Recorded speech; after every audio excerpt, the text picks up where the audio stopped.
Welcome to the How To series with Dr. Deirdre Avant, your host. We're thrilled to have you join us for this enlightening discussion series where we delve into the stories and experiences of local business owners who have navigated the highs and lows of entrepreneurship. Whether you're an aspiring entrepreneur or a seasoned business owner, there's something here for everyone. In this episode, we'll sit down with remarkable individuals from our community who will share their journeys from the spark of inspiration that led them to take the leap to the obstacles and challenges they faced along the way. We'll explore what kept them going during tough times, the lessons that they've learned and strategies that helped them succeed. Expect very candid conversations, invaluable insights, and plenty of inspiration as we uncover the secrets behind the success and resilience. The series is your opportunity to learn directly from those who have been in the trenches, faced with adversity, and come out stronger on the other side. So grab a cup of coffee, get comfortable, and join us as we embark on this journey of discovery and growth with some of the most inspiring business minds in our community. Let's get started on How To together. Today, we have a very, very exciting panel for you, and I want to go ahead and jump right on in. First up, I would like for Dr. Sheree Manlove to introduce herself, as well as give us a little brief synopsis on what her business is about. Thank you for Good joining morning. us, Dr. Manlove. Good to Sure. see you. Can you hear me okay? Yes, ma'am. Well, listen, I am very excited to be here on today. I'm grateful, appreciative that God would select me, little old me, to start a business. Well, basically, my background is in school counseling, and I did that for a number. Actually, my whole dream, honestly, was to be a school counselor and to retire from that job. That was my desire. However, God had other plans for me. Even when I got the job as a school counselor, I worked the first year, and I'm going to be honest, I really didn't know the lay of the land. It was all new to me and didn't really know a lot about. I knew obviously I'd been trained, but now this practical application that needs to take place now. But still having a great time, looking forward to, hey, staying in this job 10, 15 years or whatever, and retiring. That was my goal. But about the first year and a half, I honestly could hear in my spirit that the Lord told me not to wear this job so tightly, wear it loosely, don't get comfortable, things of that nature, where I was just like, wait, what? This is what I dreamt of. And so I knew sometimes you just know a thing, and I knew that I wasn't going to be in that job long, but I didn't understand why, because that was my goal. So to make a long story short, that's when I started knowing that I really needed to start a business. And I was just like, I had no idea. I didn't come from entrepreneurs were in my family, but that was not my goal, was not my desire. But I felt the push, and it was, when I say a push, like someone was back me, pushing me into something that I didn't even know how to do or what to do. I didn't have a name, none of that. So basically, that was kind of how it started. And there's more to that story, but hopefully I answered your question so far. Yes, ma'am. Thank you. Thank you. Thank you. Next up, we're going to have Aaron Gibson. If you could introduce yourself and your business. Hello, everyone. My name is Aaron Gibson. My business name is Rage World, which is a rage room.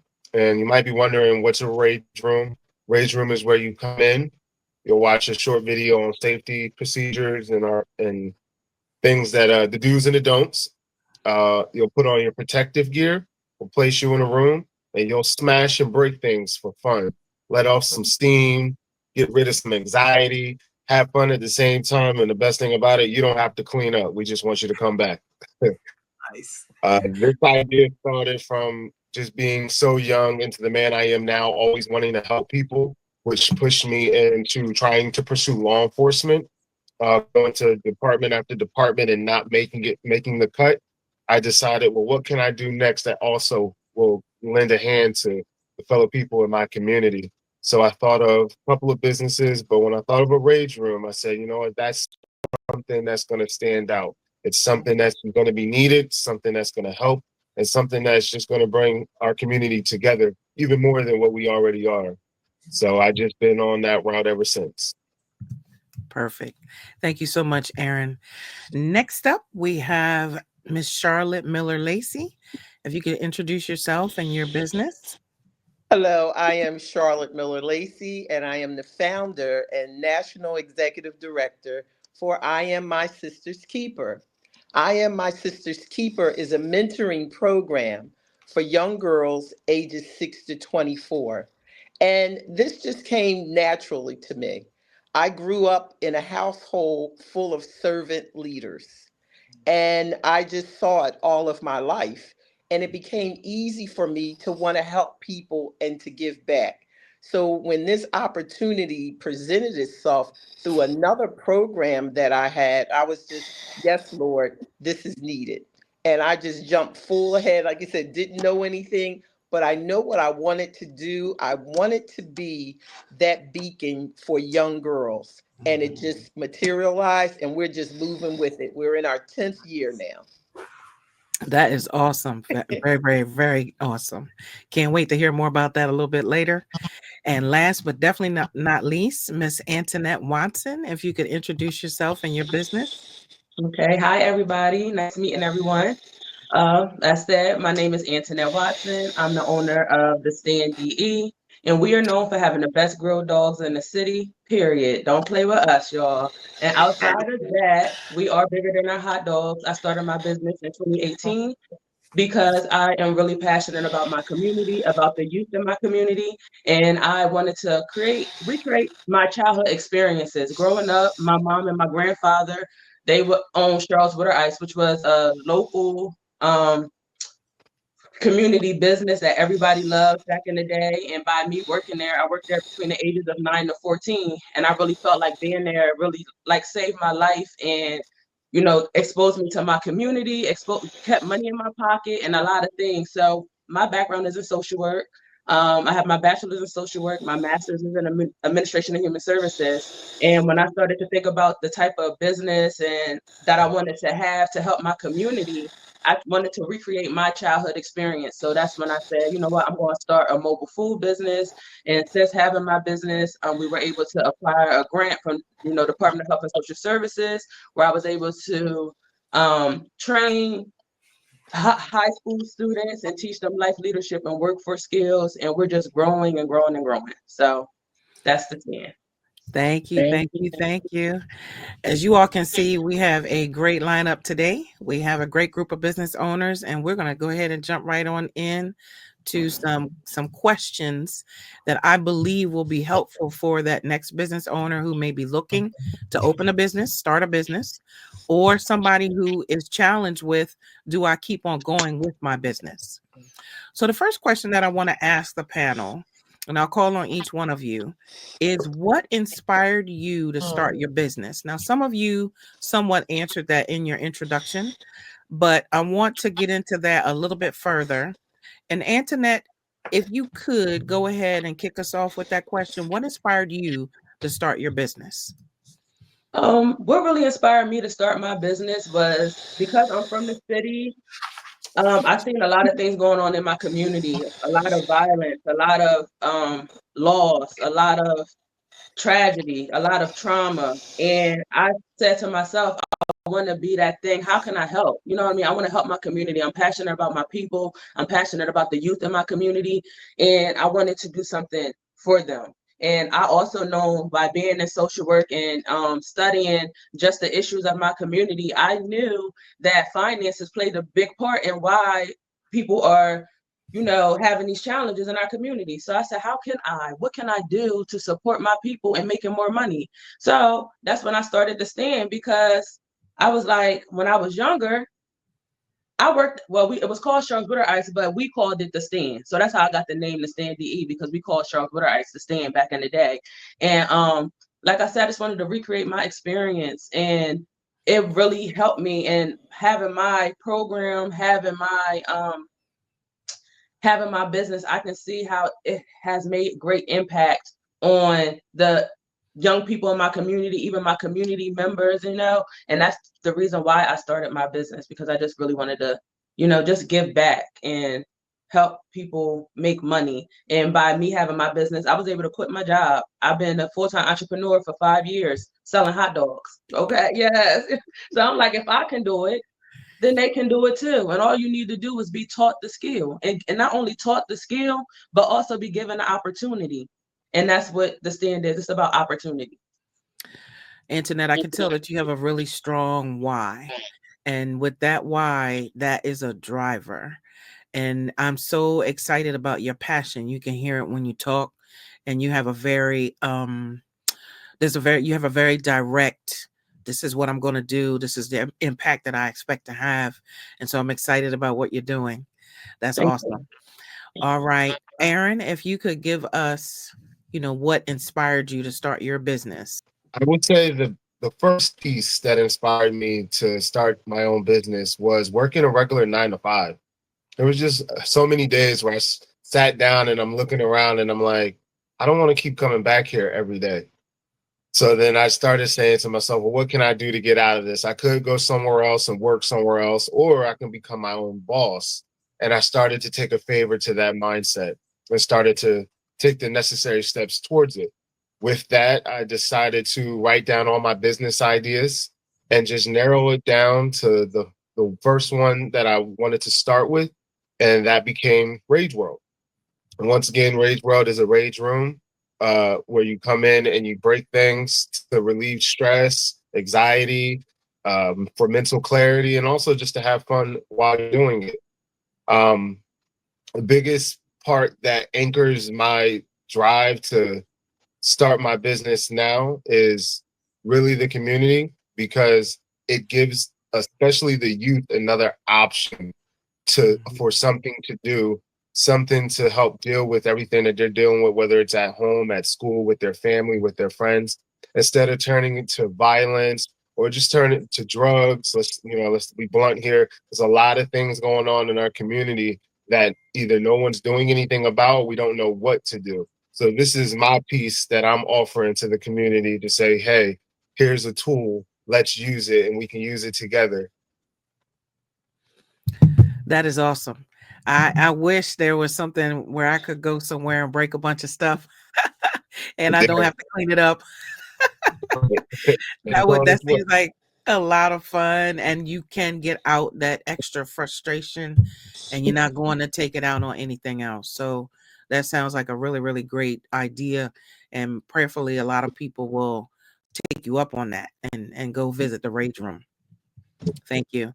All right, next up, Miss Charlotte, if you could share what inspired you. So actually, Miss Deidre, I had another group before I Am My Sister's Keeper, and it was called My Sister, My Friend, I Celebrate You. And it was for women 25 and older. And what I found in that group, Deidre, were professional women, women who were married, had children, families. They didn't know their why, they didn't know their purpose, but they were just kind of moving along in their life. And I said, I did not want to see another generation at 25 not knowing what their purpose was. So we started I Am My Sister's Keeper as a rites of passage program. And the reason why they didn't know, because it was the lack of exposure and opportunities. So that was one of the first pillars for I Am My Sister's Keeper. We need to bring people together to help our young people to find out who they are.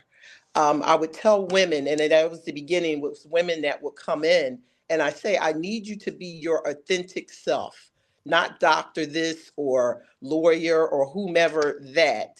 Because we say that to kids, be your authentic self. But what is that? At that age, it's she has glasses on that everyone likes, so I'm going to wear those type of glasses. She's wearing this type of outfit, so I'm going to put that on because she's getting exposure and people like her, and various other things, good, bad, or indifferent. And they start to take that on. But who helps them see exactly to tap into who they are so they can start moving? And we saw this early with one of my nephews and our son, our youngest son. They knew by the time like 6 years old exactly what they wanted to do. And we were able to add to that to make sure that they were exposed to different things. And today they are thriving. And I'm always a believer, if you find out your why early, that will be you in a later date. So we started I Am My Sister's Keeper to do just that. Yes, yes, yes. And I have visited Miss Charlotte and worked with her organization off and on as a volunteer, and she does a phenomenal job with the young ladies. And so whenever we get a chance, we definitely want to swing by and see her location, and she'll talk a little bit more about that later. But she's doing an excellent job. Last up, but definitely not least, Dr. Manlove, if you could give us what inspired you to start. Yes, this is really good because just listening to the different ideas, this is great. Basically, I mentioned earlier my background. I mentioned what social work, and I went back to school and got a master's degree in school counseling because that was my desire. But it's funny how even when you think about it, there were other things that played into me starting the company. The company, I didn't give you the name, was called Positive Directions. And actually I'm retired as of 2023. Was able to pass the torch to my daughter, who is now doing very well, and that's a school-based program where we have student interventionists, we have counselors. And one of the things that as a counselor, and when I felt the call of the Lord, I really wanted to start to duplicate myself. I needed other counselors because, as you know, in the schools, there are so many needs. Kids are hurting. Kids come from various backgrounds. And as a social worker, my background, and then school counselor, you feel like if I can just save one, you know what I mean? But that was really how I started. But another thing that really inspired me was too, because my children were smaller, there were times where I couldn't be present. There were field trips, there were things that they were doing. And even before I started working as a counselor, I was a family crisis therapist, and I was always on call. Now I'm aging myself now. I carried a beeper, I had a cell phone, I had all these apparatuses because they could reach me at any time. And I'm like, wait a minute, I have children. I have children too. So I believe the Lord used that he saw my heart, and I wanted to be present for my children. Hence that company was birthed, and the Lord really pushed me into that to duplicate the services that I was providing as a counselor first, which expanded into other services, student interventionists, timeout workers, in-school suspension, and so on and so on. So I truly was inspired, and I give glory. I have to. It was a God move, but he saw my heart. I wanted to be present for my children. And like the gentleman Aaron had said, I believe it was Aaron, you want that 9 to 5, sometimes just don't cut it. You know what I mean? What about if there's something happening where you need to be present for your own children? And then you think about, how can I save the whole world? What about my own kids? And what really brought reality to me was one time there was a snowstorm, and I remember the principal saying, okay, she gave me a stack of numbers that I needed to call. And I just said, well, wait a minute, who's going to get my kids? I remember saying that. That's before I started the company. So it was like God was using all of these little scenarios and situations where I was just like, something's got to give. And I remember telling my oldest, I said, I don't know what's going to happen, but something's got to give. Mommy's going to be there. I'm going to be able to be at your field trips and the other things. I didn't know all the ins and outs. When you get that inspiration, you don't know. But I'm so glad I followed the lead. So I truly was inspired by the Lord himself. Thank you. Awesome. Awesome. I have also spent some time working with Dr. Manlove at Positive Directions, and I've watched her business grow from the office off of 13 up to, the office space that she's in now. And the growth is tremendous. And it's amazing what can happen if you keep going. And we're going to get to some challenging parts in a minute, but and we'll all discuss how we have moved through those. But we're going to get on to our next question, which is, what was the most challenging part of starting your business? Now, because I own a business called Professional Administrative Services, I assist people in all kinds of administrative tasks. And some people come to me to help them get their business started. That's incorporated. That's getting their license. That's developing what it is they plan to do and working on business plans and things like that. So when they come to me, they're fired up with the idea, but it's all the work that goes behind it. And so some people kind of fizzle out in this stage right here when they hit those challenges that they are not ready for. So we will start with Aaron. If you could tell us, what was the most challenging part of starting your business?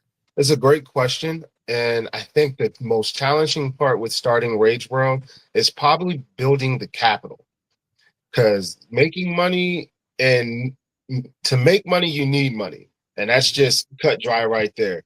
It doesn't matter how amazing your idea is, how amazing your business plan is, how passionate you are about it. None of that matters. When you go to the bank because you want that loan to get that building, to get that cart, whatever it is you need, they want to see some money first. So I feel like that's the hardest challenge that I've faced so far, is because, I have my regular bills to take care of, I have my family to take care of, I have my wife to take care of, and then I got the business to take care of. And it's just delegating my money to make sure I can cover all of that and then still have some left over for the business has been a challenge. I've accepted the challenge and I'm going to continue to accept the challenge until I prevail. But I will say having money for that capital to start the business is probably been the most challenging for me. Yeah, that's a killer. I think sometimes it is unrealistic, and sometimes when we look at people who are already successful, we look at them at a really high place. We haven't sat and talked to them about when they started and what they started with or the lack thereof. And so that's an important part. And I want people to be able to continue to thrive. So, Antinette, if you could tell us what was the most challenging part of starting your business?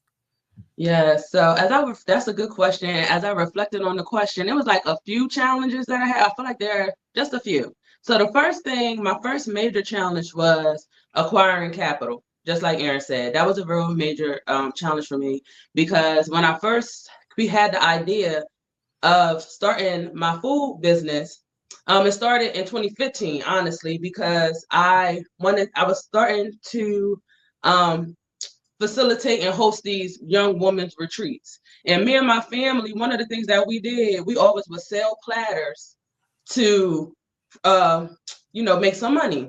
So that was like my thing. So I was selling these platters, I'm making money. And then that's when I said, well, you know what, as time goes on, I was like, well, maybe I'll get a food truck. Now this was about 10 years ago. So I'm looking online and I'm looking at food trucks. And them food trucks were like $60,000, $70,000. I'm like, hold up, I can't. I'm gonna have to sell a lot of platters to get this food truck. So acquiring capital was a real challenge for me. Also, I will say, having a food business, so finding a commissary, that was also a real challenge for me because you need a commissary in order to be a legit food truck. So that was a real challenge. It took me like almost a year to find like a commissary that I could actually use. So shout out to Kingswood Community Center because they were my first commissary. I'm so thankful for them. And lastly, my major challenge, and this is like my heart broke when I realized this, was that the mission that I had, because my vision was I'm going to have these teens and they're going to be running these carts and they're going to be outside. Well, baby, not teens. It's not for teens, okay? It's not for the teens. It's for adults. And now I got to change my vision and my focus.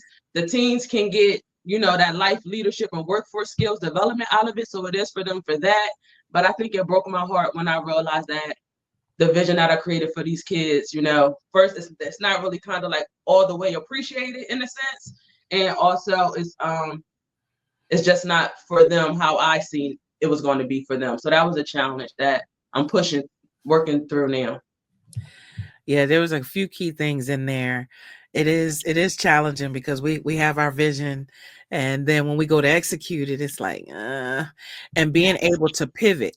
That's the thing. If you're so really sold out on that and it doesn't work, then some people fizzle out right there. They say, okay, well, I'm just not going to do it, period. But if you pivot, then you'll find other ways and you'll find, like you say, other age groups to be able to help.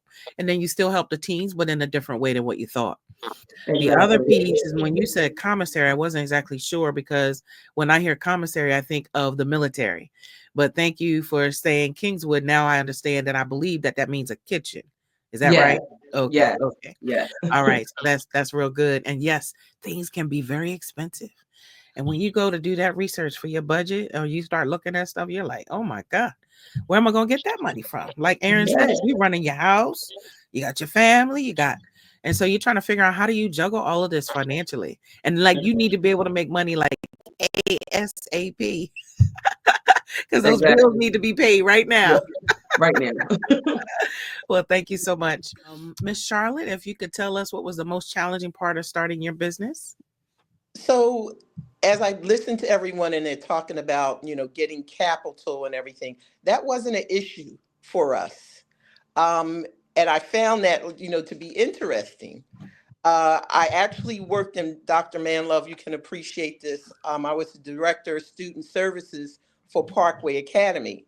So I actually started I Am My Sister's Keeper out of alternative placement. It was with girls who had been put out of their comprehensive school and sent to Parkway Academy. So we started with girls, and they say at risk, but we said at promise. So when I went to the organization and told them what I wanted to do, and I said, would you back us for $2,500 for the next 5 years? They said, we'll do one better. We'll back you for $6,000 for the next 6 years, like that, of the program. So the money and the place was not the issue. It was knowing about nonprofits that we did not know, and I did not have a mentor. So we just jump right in. Sometimes passion is not enough. We jump right in and going and pushing. And when it really came to look at what we were doing, maybe like a year and a half later, we had missteps A, B, C, and D and jumped in at E. So it kind of stalled us a little bit, So had we had a mentor or reached out to someone else who had did this, we probably didn't have to go back and go back to those steps and fill everything in to make sure our organization was solid. Yeah, that's a key thing. Mhm. Passion is not always enough. It's not You definitely have to have either some know-how or, like you exactly. say, a mentor, and that Yes. is vital, because those are some lessons learned that you could have avoided had you had somebody. But I'm still grateful that you pressed forward. Thank you so Yes. much. All right, Dr. Manlove. I like this question too, because as your mind goes back, you think about, I can't tell you all the challenging things, but there were some challenging moments. One of the first one was when in talking to, and sometimes people are just putting your path for a reason, which is wonderful. Deirdre, Dr. D, you was one of those two that really helped. My husband was one. His background is accounting, and I relied heavily on these people to really help. Deirdre and Dwayne sat across from each other interviewing people because it got to a point where even in trying to get the right person on board, I needed help. I couldn't do that myself.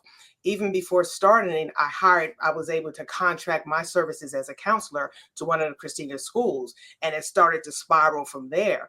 And the person that was put in my path, it said, well, hey, have you thought about replying through the RFP process? I was like, RFP? I mean, I'm telling you, I was green to all of this. So basically a request for a proposal. And I started doing that. I said, I don't even know how to do this, blah, blah, blah. And anyway, one thing led to another. I started to obtain contracts. But even the most challenging part for me was, even when I got the contracts, I got to the point where I had 5 schools that said, we need 2 more counselors. I said, well, okay, I need to hire some more people. So it just kind of kept growing like that. But it got to the point where even with the contracts that I obtained, the money wasn't coming in fast enough. So therefore, I needed more capital. Money was dwindling in really slow. I had people working, and I knew they didn't want to hear me say, I'm sorry, but can we forego your paycheck this week? They were, no way. I had to come up with money. And so thank God for the line of credit. And, and it was big enough, but where the business was expanding, it was nearly not enough, so therefore I started obtaining different contracts, and it kind of worked itself out. But even before that, the challenging part for me was I had to go back to some of the districts and say, look, I have to pull out about 15 people because the money's not coming in and this hole is getting bigger and bigger. And I can't keep, your person. Yeah, you want your person, but the district needs to pay me so I can pay them. You see what I'm saying? So those were challenging moments where I just couldn't, I had to really figure out how to make it work. So that was, okay, Seema. That was how it worked, but they were very challenging times. Just the capital, obtaining that, and trying to get the monies that was due me, so I can continue this business and pay the employees that was already out there. Another challenge too was helping our employees understand that policies are written for a reason. And one of my number one pet peeves, and Dr. D, you know this, was we had a strict hands-off policy. And Ms. Charlotte, same thing, you know, when you can't put your hands on children. And unfortunately, some people just didn't listen to the memo, didn't want to respond to the memo and put in their hand. You don't put your hands on other people's children, period. So therefore, there were a number of terminations that had to go for. I mean, just one thing after another. But through it all, it was a learning process. There were a lot of challenging areas, but somehow when you know that you're in the will, you just keep plugging away, because I would turn it back and say, Lord, what are we going to do about this? And I would always say, what we, because I'm a partner in this. We're partnering together. I didn't call me, you called me. So what are we going to do about this? He was faithful. And I'll leave it right there. Thank you so much. Those are the times and periods that you will question some things, and it'll make you rethink sometimes, like, do I keep going? Do I not? But thankfully you all have pressed on. The next question is, how did you finance your business initially? I know that for me, because I was a virtual assistant, I didn't need much. So I already had a laptop, I already had a phone, and then I already had a skill set because I was an executive assistant to the chief information officer. So I didn't need a lot of money at first, just to pay for the business license, to incorporate basic things to really get myself started. But over time, that investment became a little different. So we're going to start out with Antinette. If you could tell us, how did you finance your business initially? Okay, so how I initially financed my business was, well, let me just go back real quick. Okay, so I told y'all it was $70,000 for a food truck, so that was too much. So then I'm walking down the beach one day because I still want to figure out how can I incorporate food in my business. So I'm in Jersey, I'm walking down the beach one day, and then God spoke to me. God spoke to me. I seen these little hot dog carts. I said, oh my God, I can get a hot dog cart. It just literally popped in my head. I'm like, oh my God. So I went home and I researched how much a hot dog cart would be instead of a food truck. So the hot dog cart was only $7,000. So I was like, that's affordable. I can get $7,000. So I ended up filing my taxes that year, and I ended up spending all my tax money on my hot dog cart, and I got the hot dog cart. And then in 2 months, I had the hot dog cart, and I made my money back and then some. So taxes, use your taxes, y'all. See, that's awesome. I mean, but you definitely, you have to be willing to invest in yourself. And I think there are some people, when they begin a business, because they hear a lot too, they'll say there are a lot of business grants out there, but not really for a lot of for-profit businesses. Nonprofits, you have the opportunity you have more of an opportunity to submit for grants, but it's a highly competitive field. And so you are competing for the same dollars that nonprofit down the street, the one down in Dover, the one down in Lower Delaware, you're competing for the same dollars. So it is not always as easy. And so your income tax check, if that does it, I would say definitely go for it. All right. Thank you so much, Antinette. All right. Next up, Miss Charlotte, I believe you kind of explained yours, but if you could share with us, how did you finance your business? I know they gave you the 5,000, or excuse me, 6,000 for the first 5 years, but was there anything else that was needed that, you had to kind of invest in? So definitely, in relationship building, talking to other people. Yes, we knew we had that cushion, but this was building because now we started with our Wilmington chapter, and then we had a Chester chapter. So we've moved in. At that point, we had an Atlanta chapter. We had a Fort Worth, Texas chapter. We had a Clinton, Maryland chapter. So we were growing and building. So how do we get money to continue these programs? It was okay with the Wilmington chapter was already taken care of. But what other sponsors could we get? And we had to rely on family. We had some of our presidents, again, like you said, use their tax money, because one of the things they brought into the mission and the vision of the program, and that's what helped us initially in the beginning, until we started to get grants.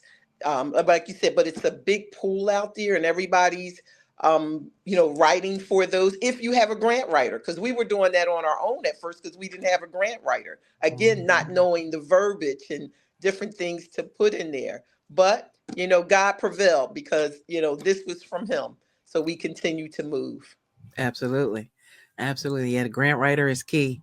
They know what's going on, what should be said, Exactly. and what's good to go for this, for whatever cycle or whatever period you're in. So it's Hmm. definitely a good investment. Thank you, Miss Charlotte. Aaron, if you could tell us, how did you finance your business initially? Initially, I was to fund and finance my business. I was using my paycheck from my regular 9 to 5. That being said, I took that and I really focused on building my personal credit, because a lot of the banks that have the money want to trust you. And one of the ways they can trust you is by checking and seeing your credit. So I made sure I not only built personal credit, but I also built business credit at the same time. And like I said, that just gave or showed more trust in me with the banks for them to give me the loans that I've needed to acquire things that I've needed, such as a building, my logo, and things of that nature. Another thing I would like to piggyback off is also what Miss Charlotte said, uh, in regards to networking. I networked with anybody and everybody I could. I have a mentor, and with in networking, they have led me to other options and other avenues to acquire finances to help my business, such as the Western Neighborhood. They have a program called the Launcher Program that I went through, and still with them, like they're attached to my heart. I just got the chills just saying their name because of so much of what they've done, shown me, and still have in store for me and so many other people. They offer things, assistance with such things like the Barclays pitch and the Edge grant. So once you network with the right people, everything doesn't just have to come from your mind. You have a team, you have a group, you have a family that's willing to put in input so that you can succeed. And for me, especially, and I'm sure with everyone else here on the panel, everything goes hand in hand. So if you help me, I know if I help you, you're gonna help me, and vice versa. So Absolutely. Aaron and Antinette are both from the Launcher Program, as well as I. I graduated in 2017. I think we were one of the first classes. And I'm still attached to them to this day. Like you say, Aaron, they are ongoing help. Even when you graduate as an alumni, they are a huge assistance. So if you know some new business owners and they are looking for some help and they want to get started, Launcher is a great program for people to sign up for. All right, Dr. Manlove, your initial start. Yes. I mentioned earlier about the line of credit, and that was very helpful. Um, of course, my family, my husband, myself, we had money saved, and I made a lot of promises to a lot of people. I'm gonna just be point blank about it. Promise to everybody. One particular time, I was just at a point where, like I said before, I felt like I needed to pull people out of the schools because that hole was just getting larger and larger. And I just happened to tell my dad about it, and he was still alive then, bless his soul. He's not here now. But I said, Dad, I need about $8,000. I really needed 20, y'all. I needed $20,000, but I didn't have the courage to ask my father. First, I didn't know he had money like that. He said, oh, sure, no problem. He took out his checkbook, and I was like, doggone, if I should have asked for what I wrote. That was a lesson for us to learn. Ask for what you want. So he wrote it, no problem. He knew that I said, Dad, I'm good. He said, listen, you've never given me a problem. I know your word is good. And then as I started obtaining additional contracts, it was like a well-oiled machine. I'm telling you, 2 months later, I told him, I said, give me 2-3 months because I don't know when this money's coming through. He said, don't worry about it. The money started flowing in the way it should have, because where I had contracts with one district that was fast to pay, another that was slow to pay, it balanced the whole thing out. So I was very grateful, but I had to use, like I said, a lot of credit, our own personal funds, my father, and just and then of course, additional contracts really did help me. Like I said, I made a lot of promises, and I'm glad to say that I'm a person of my word. If I say I'm going to do it, I'm going to do my very best, because I I'm just who I am. And I was able to pay back everybody, so that way if I need to come back, you know what I mean? I didn't want them to say, wait a minute, don't you owe me $1,000? No. I remember I paid you that with interest. So those are the things that I needed to do in order to obtain capital for my business.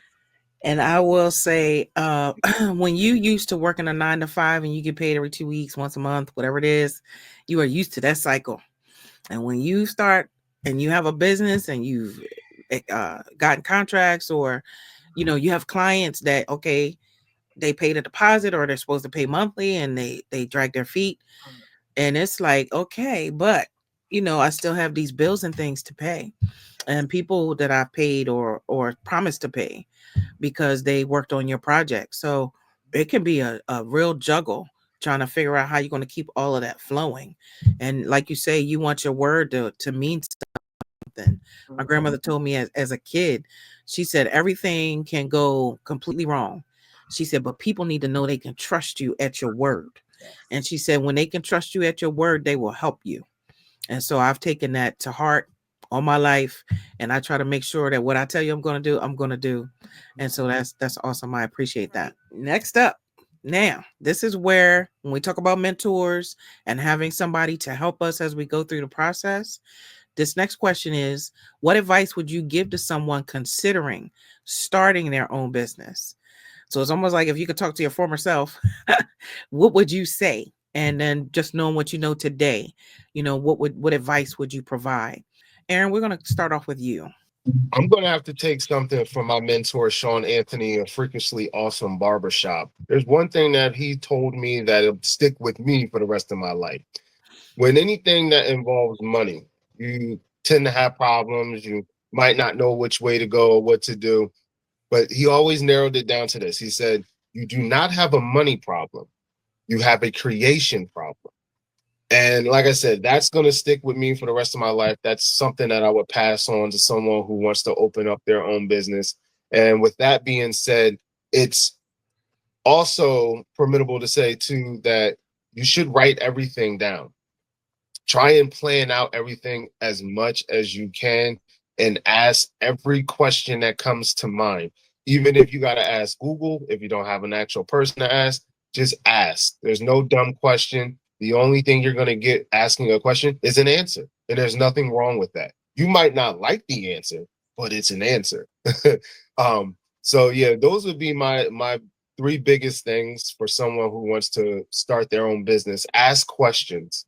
Remember, it's not a money problem. It's a creation problem. And to plan everything as best as possible.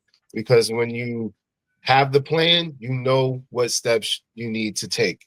There's no questions. It's right there. It's written down right in front of you.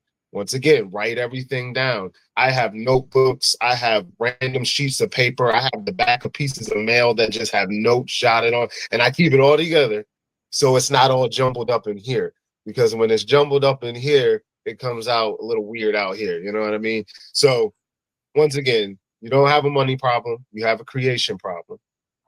Write everything down and always ask questions. Those would be my big three advice for someone who wants to start their own business. Thank you, Aaron. I definitely agree. One of the key points, well, a few of his points, you definitely want to write everything down. I mean, goodness, because your mind is moving and you are usually the chief cook and bottle maker when you start. So you are responsible for just about everything. And as good as we can be and good as we might be, I'm sorry, something's going to fall off because you still got family, you still got you to take care of. And if you don't write it down, when you go back, you're going to forget. And so that's vital. And asking questions. Some people feel like, oh, if I ask that question, people are going to think I'm dumb. No. Matter of fact, you're going to get the key answers that you need. And there are other people sitting at that same table who have the question, but they're afraid to ask. And I am not afraid to ask. I do it at work all the time. Wait a minute. What does that acronym stand for? And the funny thing is that happened last week. She threw out an acronym, ITPLE. I said, what does that mean? She said, I don't know. But why are you using it? But finally, we got the answer to that. But people say things, and if you don't understand, say it. Because that could be something crucial or vital for your business to be able to keep going, and you just were afraid to ask. So don't be afraid to ask. All right. Next up, Dr. Manlove, if you could tell us what advice you would give someone who is starting a business. Yes. As far as me, the way I look back at how things were set up for me, make sure that's what you want to do. I like and appreciate how Sister Antinette said that she started out with the children, but wait a minute, no, sometimes things will shift. So you have to be flexible. So being flexible, ask the right questions, write that plan out. Those are things I say. And the other thing I would say is don't be afraid of hard work, because it's going to take work. It's going to take time. And hopefully the people that, in my case, this is before, I had children. Children were small, and I had to really make sure and ask my husband, Dwayne, this is what I feel the Lord is telling me. Is this okay with you? He gave me the push to go ahead, because that meant I had to leave my job. And I was getting paid pretty well as a school counselor in the Brand New School District. So now I went from that to zero. You know what I mean? I was like, well, wait a minute. I'm a tither. How do I even pay? Just all the things that come along with, starting a business. But I would say, really, you have to have the heart, and don't be afraid of hard work. Whereas your regular job, you might work 40 hours a week. No, when you start that business, you work at 60, 70, sometimes 80. You can't be afraid of hard work. You have to, those that are in your corner, you have to, kind of make sure that they understand, that they're willing to help you, willing to work with you. It's not forever. But initially, those initial steps, you're going to put some time in, and you have to be okay with that. Perfect. Yes, it is a stretch. Those hours, some people, I want to work for myself because I want to be able to control my schedule. You will to a certain degree, but that is after your business grows and you've hired this staff and they work for you and you kind of oversee, but you got to get there. And in the beginning, it's you. And so I want people to not be unrealistic in what they think. That's good. And so we appreciate that, Dr. Manlove. All right, Antinette, if you could provide whatever advice. Okay, so what advice I would give someone? First of all, I would say do it. I always say my motto is God will not put a vision in you that you cannot fulfill. So if you got a vision and you want to start your business, the only thing that's stopping you is you. So do it. And don't be trying to go to people that ain't never accomplished what you're trying to accomplish, because they will speak fear into your dream. They will speak fear into your vision. And they're not doing it to be they're not doing it because they don't want you to do it, but they're scared for you. They care about you. So they don't want you to go into anything where you might fail or whatever the case may be. But you can't think about failure when you start in a business. So you just have to do it. And also I would say, I know when I first started and I was telling people I wanted to start a hot dog cart, and people was laughing at me. They did not get the vision. They was like, I just don't understand hot dogs. Why would you?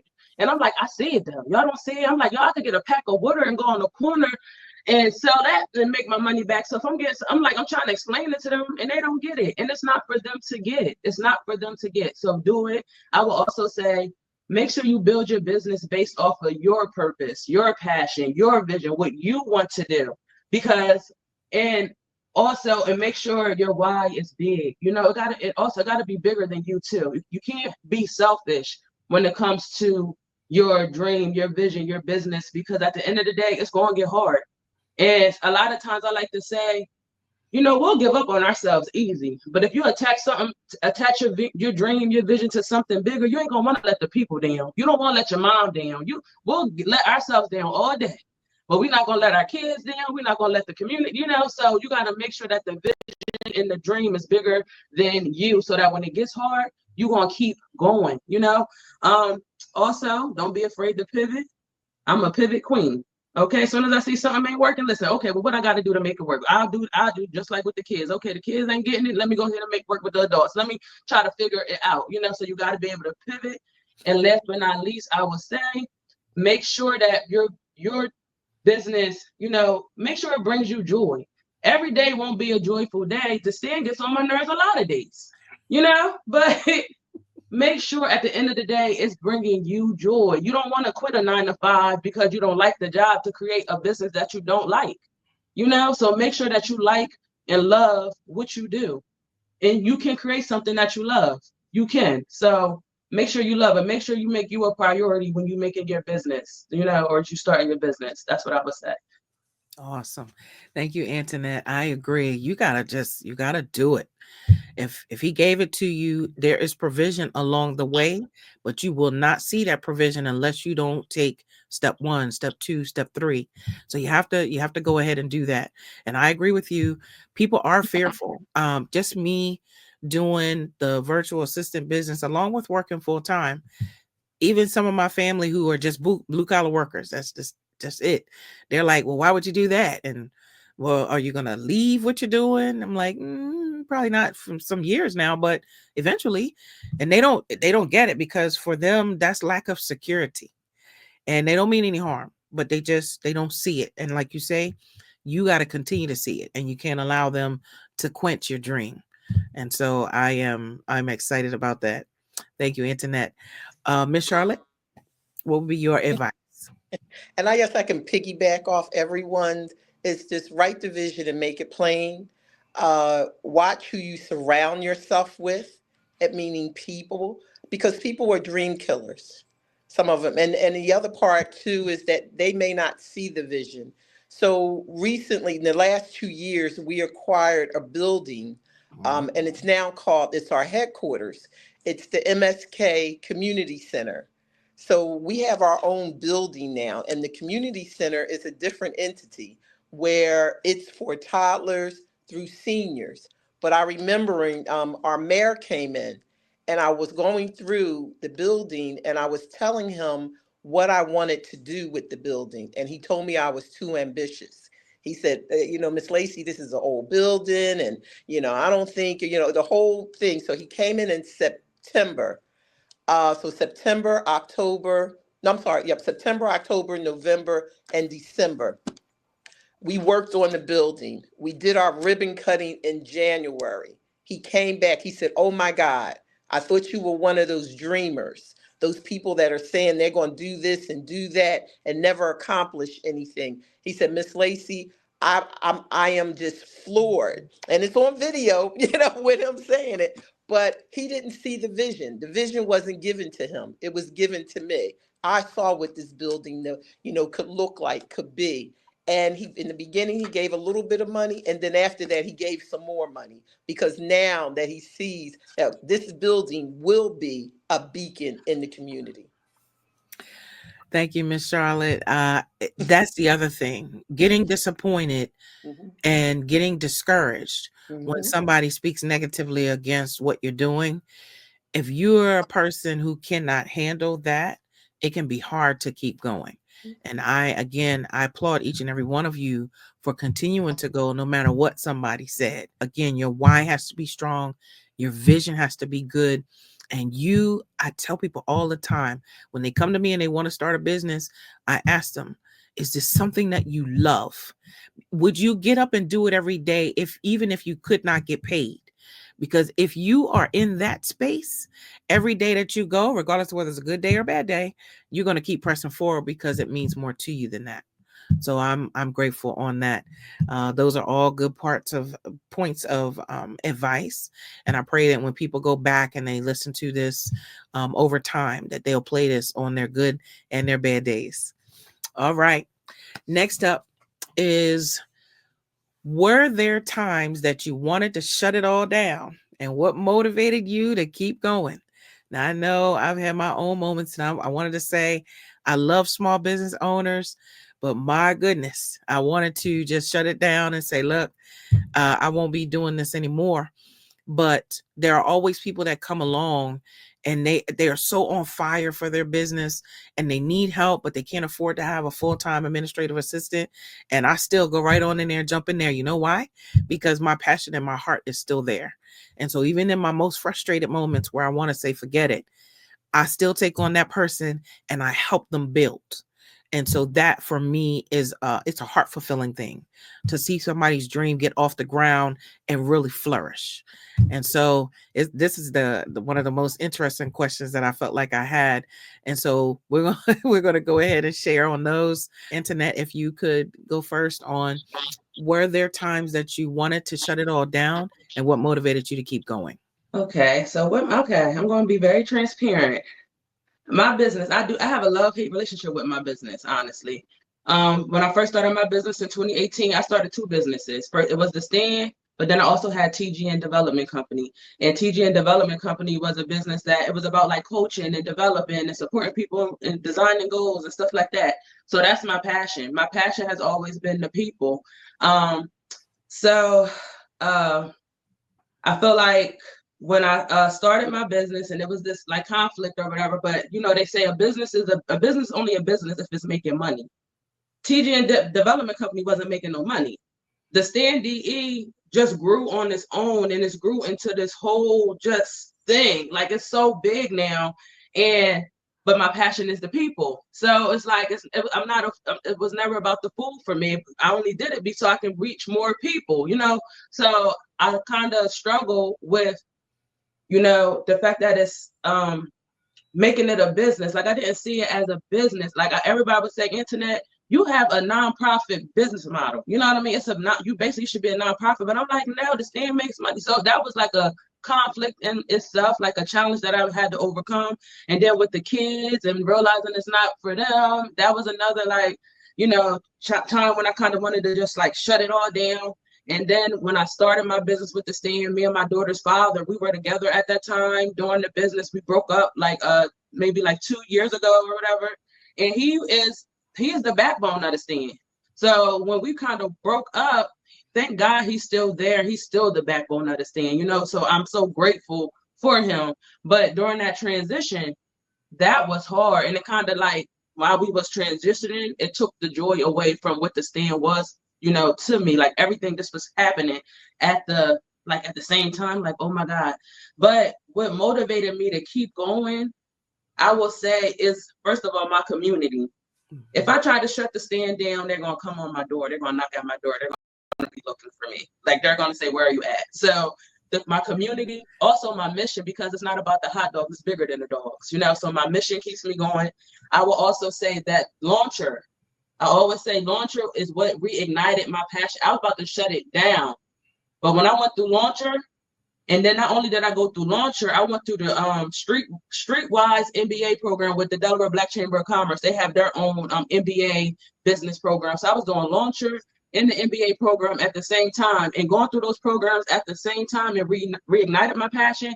But it also helped me to see me as a boss. I'm like, oh, snap, I'm a boss. I don't play with, you know, it really helped me to change my mindset on what entrepreneurship is and how to run my business, how to scale my business and all of that. So that really helped me to keep going.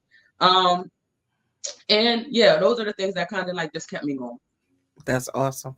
Antinette, we definitely wanted real candid answers, real conversations, because again, people come with very unrealistic expectations, and people have to remember that life is still happening while you're running your business. It's still, I mean, deaths, it's all kinds of things, stuff going on with your kids, your significant others. There are things that are happening, and you still have to keep everything going, but also deal with the shutdowns. And for some people, if they're more like a one-person business, if they don't work, there's no money coming in. And so that's even more of a big challenge. So thank you for being honest, and thank you for being very transparent. Dr. Manlove, what are the times that you wanted to shut it all down, and what motivated you to keep going? Yes, there were times where, you know, the main thing that I really wanted to shut it down was because of the funding issue. And I mentioned that earlier, the fact that, you know, money just wasn't coming in. But meanwhile, I have 20, 30 folks out there working, and they're going to look at me for this paycheck, and I don't have it right now, but I couldn't tell them that. So God provided. But I didn't mention too, I also had a nonprofit arm as well. And I had the opportunity of spending more time. I wanted it to be a spinoff from what I was doing with Positive Directions in the school, but being more focus on providing financial literacy. And, you know, we had a chess club, and we're doing a lot of things to nonprofit arm. But like Sister Antinette said, you know, you don't have a business. I'm not going to say we didn't have a business, but there was no funding. I could not. And Dr. D, you know this, we never received any grants or anything. But we had the for-profit company that funded all of these things, which is, I said, okay, we'll do this forever long. And actually, Helping Hands, actually, Dr. D was on our board. We really did some great things over the years and really served a lot of children in a lot of different areas.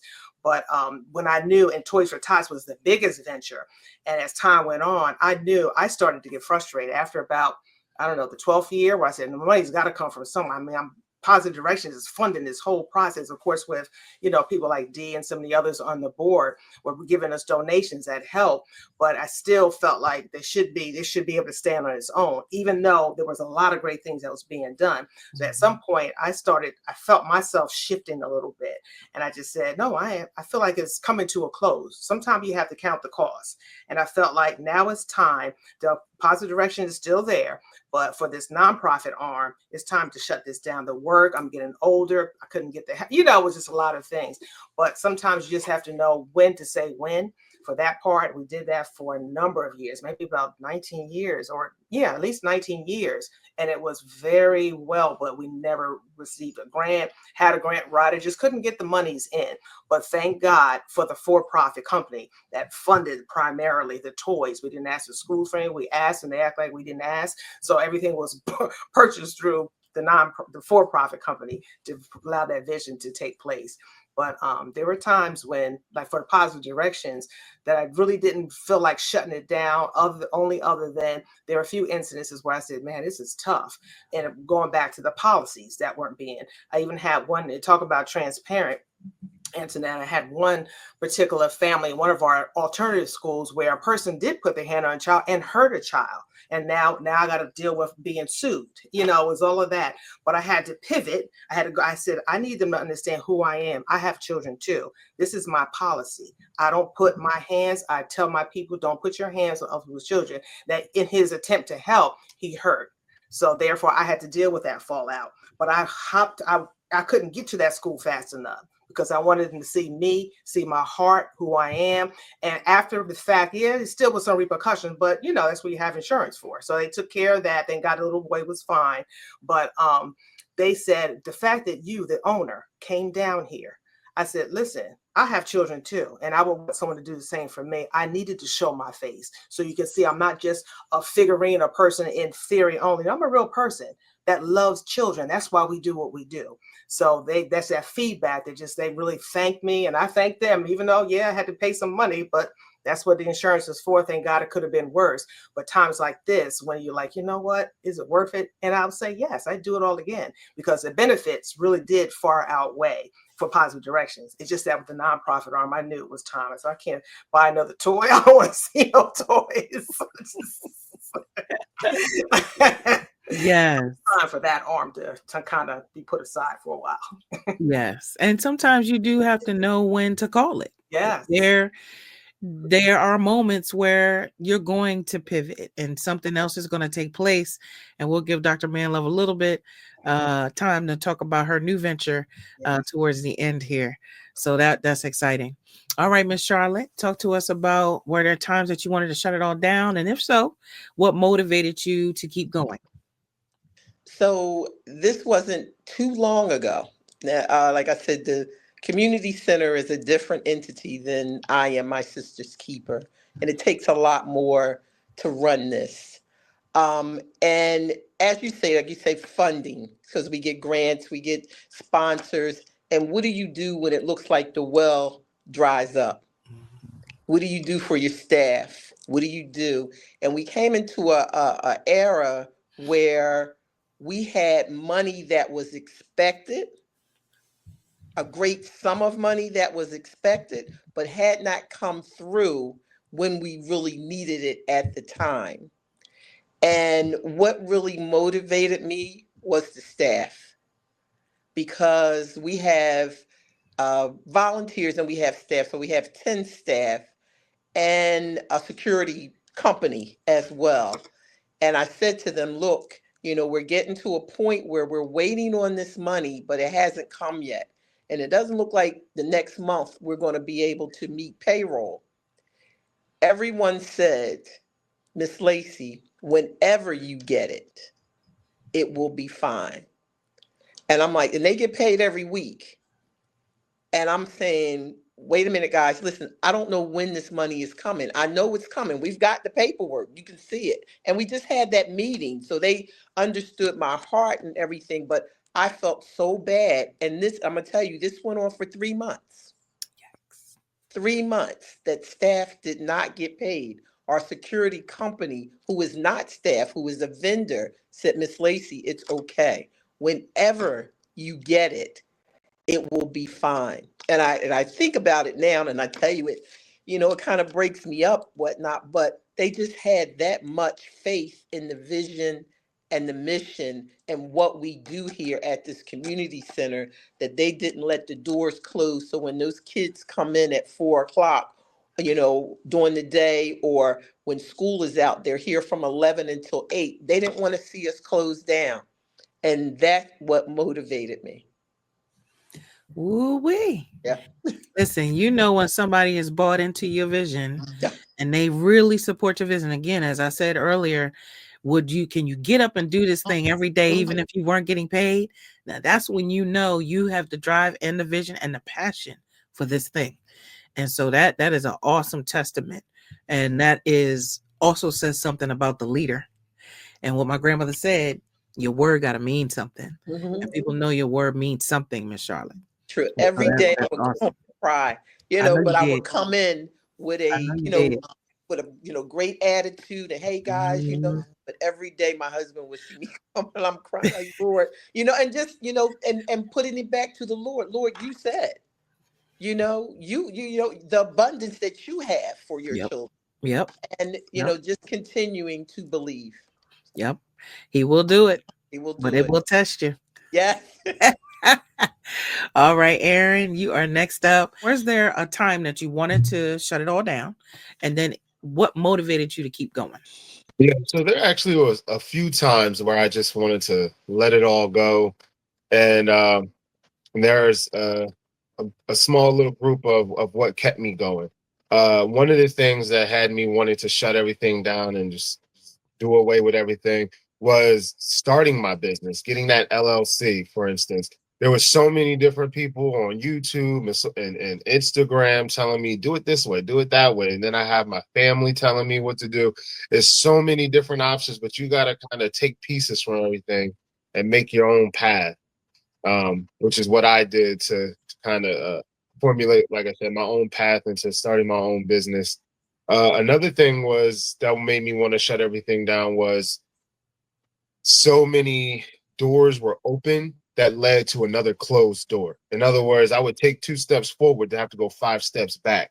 And when you feel like you're getting somewhere with your business, you got your LLC, you got your business name, you got your logo, your friends and family are aware, other people in your community are aware, and then you go for that building and they're like, no.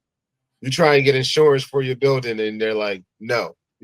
So those things started to hinder me in my strive and drive. And I'm just like, okay, well, fine. If you don't want to help me, I won't do it, But I prevailed over that because, like I said, my small group of, for instance, one is the time with my family that I know I'm gaining. Instead of being at a regular 9 to 5, making somebody else rich that I've never met in my life before, I can spend this time with my family because I have more of it. Another thing is the interaction and the faces that people make and how excited they get when I have that conversation and tell them I'm the owner of Rage World. Like, what's that? And when I tell them, they're like, oh, wow, yeah, I can't wait. Where is it at? How do I get there? How much is it? And just once I have that conversation, I'm like, okay, I'm doing this because I want to help. I want to help people. And I just helped you turn your emotion from regular and normal to happy and excited. Okay, I know just with a conversation, I'm doing something. Imagine what's going to happen once people are in my business and they're flourishing with, like I said, blowing off steam, getting rid of anxiety, having fun, something new to do, another option of relief. So yeah, like I said, my family, the communication and networking with other people and seeing how they feel about the business, those are the 2 biggest things that have kept me going. Awesome. Thank you very, very much, Aaron. Believe me, I am interested in Rage World, and I may have to come and break some things and figure this thing out. But I'm super excited, and I would think that people in the medical field or counseling field would want to connect with you, where they can refer people to come and do that, to get things out.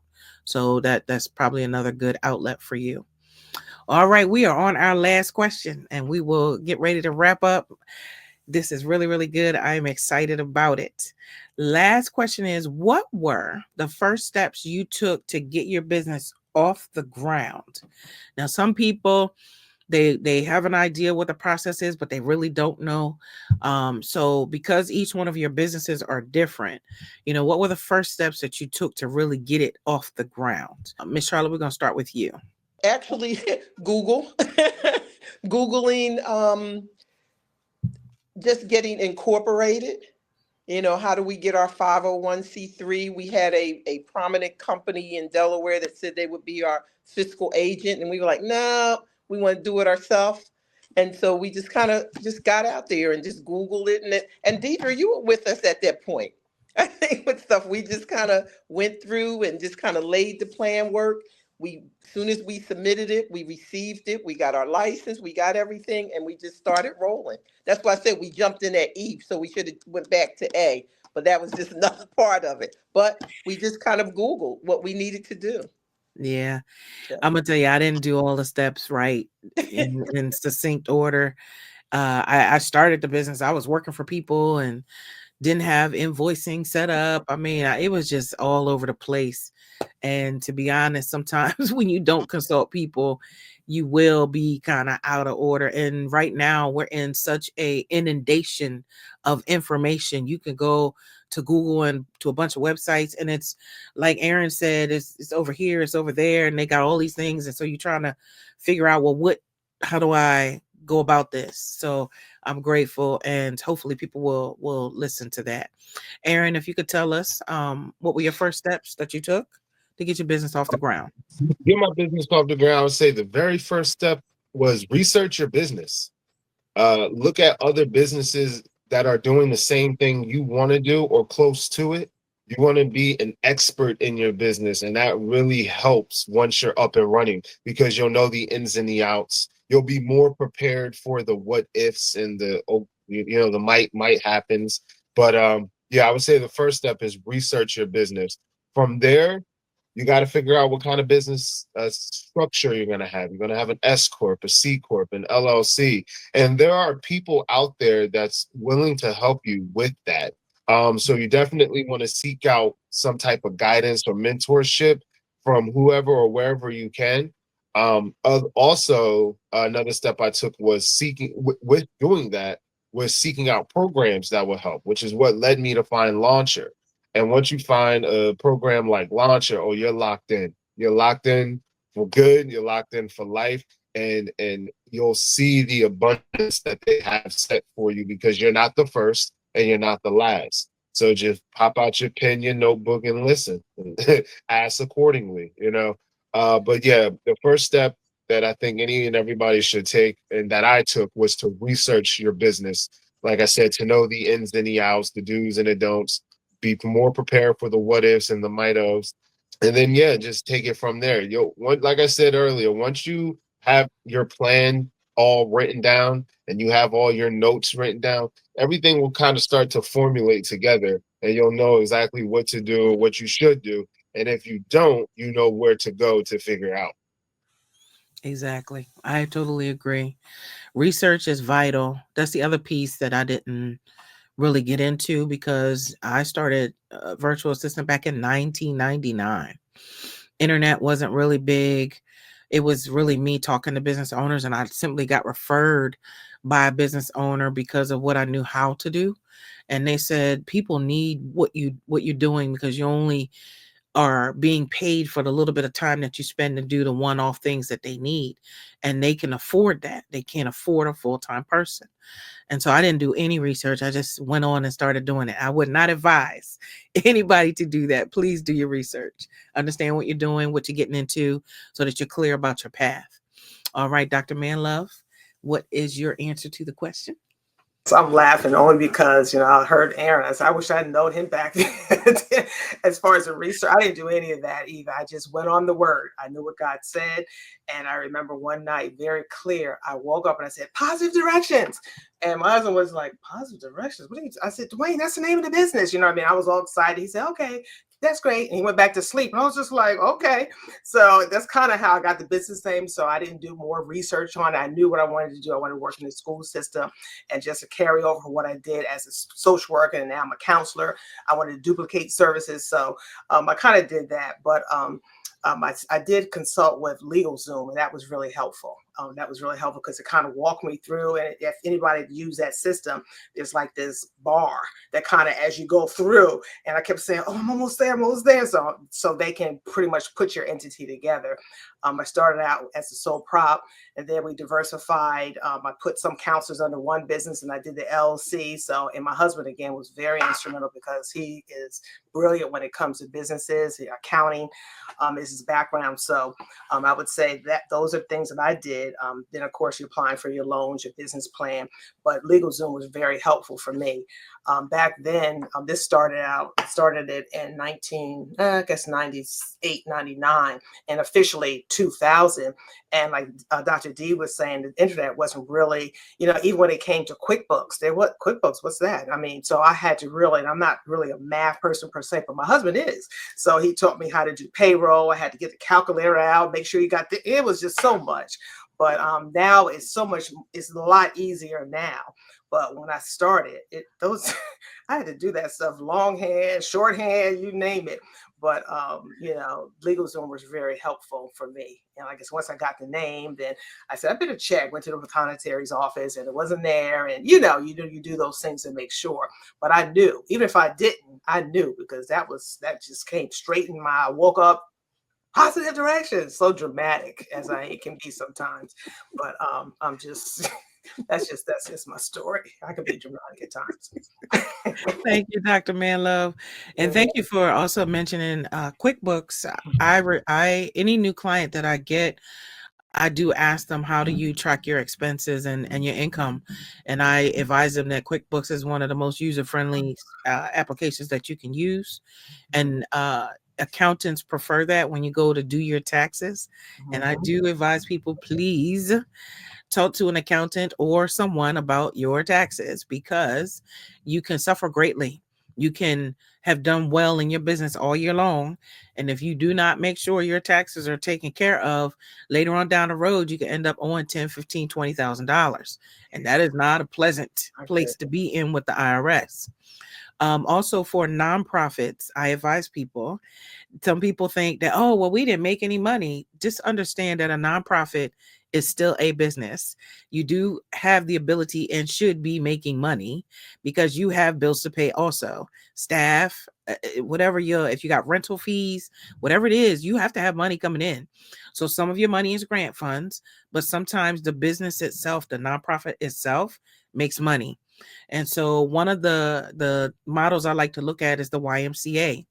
I have a membership at the Y. That's money that comes in from me being a membership owner. But then they also have things that are offered to the public. And then they also have grant programs. So where people who, if they can't afford a membership, they can apply and get a scholarship. You have to have multiple streams as a nonprofit, and you have to submit your taxes. If you don't submit in 3 years straight, remember, Sheree, me, you, and your husband went to an IRS seminar. Boring. But we went because we wanted to understand what was needed from a nonprofit 501c3 perspective for us to be good. And if you don't file your taxes, it's 3 years you have to miss consecutive. Then they will snatch your status and you will have to apply all over again. And these are things that people don't know because, again, they don't ask anybody. And so you have to make sure you do that every year. There's an incorporation tax that needs to get paid. And so those are the things that people kind of want to shy away from. They just want to do the business. Well, that is all part of the business. And so make sure you're fully clear about what you need to do from a tax perspective and keep really, really, really good records. Antinette, talk to us about what steps you took to get your business off the ground. Okay. So I would say that the first step that I took was I just had to make a decision. So I decided that I'm going to start my food truck. I'm going to buy the hot dog cart. So I decided. And then I also researched what is required to have a mobile food business in Delaware. And I went to YouTube University, and I was looking at other hot dog carts because there wasn't no real hot dog carts in Wilmington at the time, except for Ed's Hot Dogs. They always say, who's my competition? I would just always say that it's Ed's Hot Dogs. The guy, he be at Lowe's, or he at Lowe's now, but he be at the DMV and Home Depot and stuff like that. So I was kind of just looking on YouTube to see what does all of this entail of even having a hot dog business. I identified the cart that I wanted. I had to find my commissary, which is a commercial kitchen. So I had to do that. And once I found my commissary, I had to submit the plan review to the Department of Health. So I had to do that. And once you submit your plan review to the Department of Health, they'll approve it within like 30 or 60 days. But I was calling. So they approved that thing in like 2 weeks. And then I just set up when I got my card. I set up right in front of my mom's house because that's where the community knew me. I was just set up outside of my mom's house with my little hot dog cart, and the rest is just history. Yeah, That's awesome. And I appreciate people sharing, how they started. Some people, I know a young lady who does fashion, and she started with, I think, pocketbooks and jewelry and things like that. Now she's got like a full line, and you see her at Fashion Week and things like that. You start where you start. And I am grateful that people are flourishing, and I'm listening to all of you all. You're growing and you're continuing. But Dr. Manlove has a different story where she grew her business and retired from her business. Now, not a lot of us can say that. And so what I would like, since that is the end of our questions, is I want to give each of you an opportunity to talk about what's coming up for you. If you have any type of event, or if you have started a new venture, whatever that thing is, I want to give you a few seconds to talk about that, and then we'll go ahead and close out. So, Antinette, I'll go ahead and let you start. If you have any events or anything that's coming up next, let us know. Okay, so our food truck season begins in March. So if you are looking for a food truck or anything like that, or you're having an event, please y'all contact the Stand DE. You can go to our website, thestanddE.com. I also have a podcast. It's called Authentically Antinette. It's on every podcast platform besides Apple. Apple's a little bit more difficult, but I'm getting there. But I have my podcast, and yeah, that's just what I got going on right now. But the Stand, we about to be booked and busy, y'all. So y'all know our schedule books up fast. So if you want to book our food truck, please contact us ASAP. That is good. I had to think about that, because sometimes I do have people who have like outdoor events and things like that, and they want something. So I will definitely have your information on hand for them to reach out to you as a vendor. So that's awesome. Thank you so much, Antinette. Dr. Manlove? I'm getting hungry right now. I want a hot dog right now. I don't even know if I have any downstairs, but I feel like I need a hot dog for real. But anyway. You do. I do. But anyway, when I retired last year, December 2023, and I can't believe time is flying so fast. I had the opportunity to pass the torch to my daughter, who is now the owner. I've now bumped into founder status of Positive Directions. So it's really a nice place to be. So I get an opportunity to go back and talk to the new employees from her standpoint. But I just said, I'm retired now. I guess I can kind of sit back and I can hear this little voice. But I said, I said, you're retired from that. But there's other things that I have for you. So last December, I had the opportunity of launching 2 books. And I don't know if you can see them probably backwards, but 2 books inspired by the Holy Spirit. One is called Penny, the Little Prayer Warrior. And it's a book for kids, young kids to age 9. And it talks about how I learned how to pray. And it's a very interactive book. The other one is Penny and Jaden. And it's her introducing her prayer buddy, how there's an incident that happens in school. And she basically says, you can pray. Say, wait a minute, I can pray now. Oh, you can pray anytime. So it's that's how the story, I don't want to give it all away, because hopefully you'll get a chance to go online to grab the book. But the website is pennythelittleprayerwarrior.com. There's an interactive message on there. You can check that out too. We have a YouTube channel. In April 19th, I'm working on something called Penny, the Big Scripture Hunt, that is basically based on the resurrection. So I have other kids coming in. If you know kids that want to be part, please reach out to me, because we're in the throes of it now. Meeting, I do have a special guest. Penny will be there to really encourage and inspire the children. On Dr. D will be helping. She always helps me with, the back end finances. The books will be sold, as well as there's lots of games, but we're pointing children someplace. And this business basically came out of something that Miss Charlotte said about generations. I felt like, there can't be another generation that don't know who he is. So out of Judges chapter 2, verse 10, it talks about the ministry, and there was a whole group that didn't know God, didn't know about what he did in the past. And I remember sitting, my couches over here on my knees saying, Lord, that can't be, we have to do something about that. Out was birthed these books. So I'm very happy about that. Then again, in August, I don't have a date that's to be announced. We're going to have a vacation Bible hour, which will be a couple of hours. We won't have the kids all day. And then in December, again, I hope and pray by then we'll have another set of books. So that's basically what I've been up to. Again, it's pennythelittleprayerwarrior.com. Go on there. There's hardback books that you can purchase, and there's digital books as well. And once you make your purchase, I get the notification and I head right to the post office. So it's very, very, very good. I'm grateful to God for the opportunity to be an author times 3, really, because I wrote a book several years back too. But this here by far is the most prized project, and I give God glory for that. Penny Little Prayer Warrior and Penny and Jaden. Thank you. Yes, ma'am. I went to her book launch, and when I walked in the room, I was overwhelmed at first. I had to stand back for a few minutes.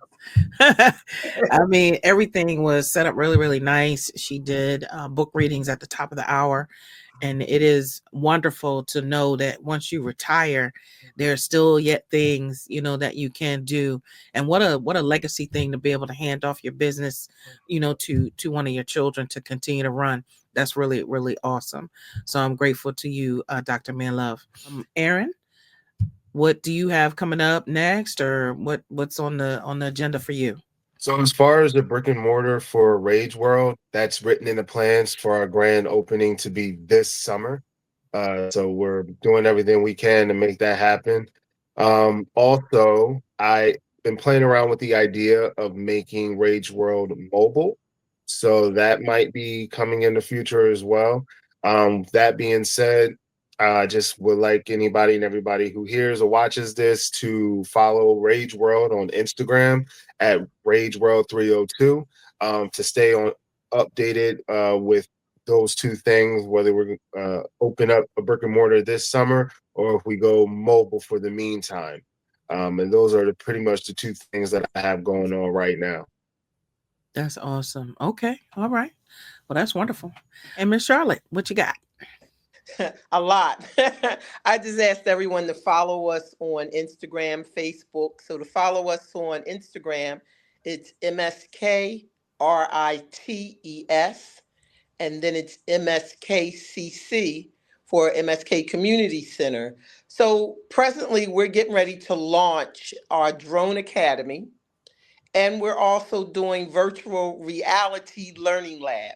So these are just some of the things, and we actually just started a senior program. It's on Tuesdays and Wednesdays, 10 o'clock until 2 o'clock on each of those days. So we want to get the word out about that. I have always been a visionary and one that says build it and they'll come.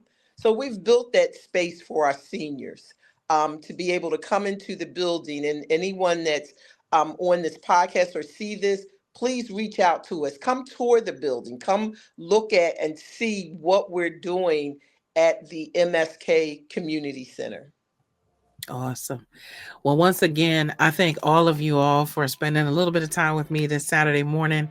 I really, really appreciate you sharing your story and answering really candid, important questions for people who are looking to start a business or they're in the midst of running their business and they feeling like, maybe I want to jump off of this ship. And so hopefully we have encouraged somebody today, or whether they listen to it months or years later, I hope that it is a help to them. So I appreciate you. Thank you for being a part of the How To series with Dr. Deirdre Avant and guests. We've journeyed through the inspiring stories of local business owners, uncovering the moments that defined their paths, the challenges they overcame, and the wisdom they've gained along the way. Through candid discussions, we've learned that success is not a straight line, but a series of ups and downs, filled with perseverance, innovation, and an unwavering belief in their vision. These entrepreneurs have shown us the power of resilience, the importance of community, and the impact of staying true to one's values. As we conclude this series, let these stories fuel your own entrepreneurial spirit. Remember that every setback is a setup for a comeback, and every obstacle is an opportunity in disguise. Take the lessons shared, apply them to your own journey, and continue to strive for greatness. We hope you leave with not only practical insights, but also the inspiration to pursue your dreams with renewed vigor. Thank you for joining us, and may your own how-to journey be filled with success and fulfillment.